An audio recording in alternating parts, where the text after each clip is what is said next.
Well, as we've mentioned, one of our region's biggest pulse crop marketers has in fact filed for Chapter 11 bankruptcy protection along with reorganization. JM Grain, which has offices in Garrison, North Dakota, along with Great Falls, Montana, says sales in the current year are about $3.5 million compared to the normal of about $13 million, in part due to tariff and trade disruptions. Now, Paul Canning is a pulse grower from Flaxville, and he's also vice chairman of the Montana Pulse Crop Committee, and says news like this affects everyone.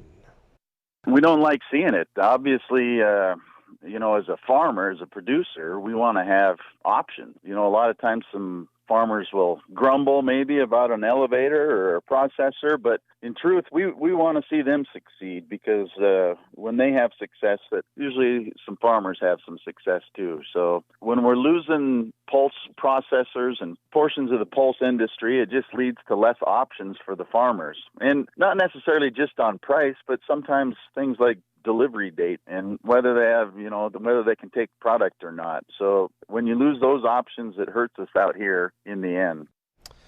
JM Grain says the closing of the three largest markets for the United States, India, China, along with the European Union, has been devastating, and that it was caught with large inventories of chickpeas and lentils at the start of 2018 with nowhere to sell, and in the end sustained heavy losses as the inventory had to be liquidated. Stay with us. We'll have more ag news right after this.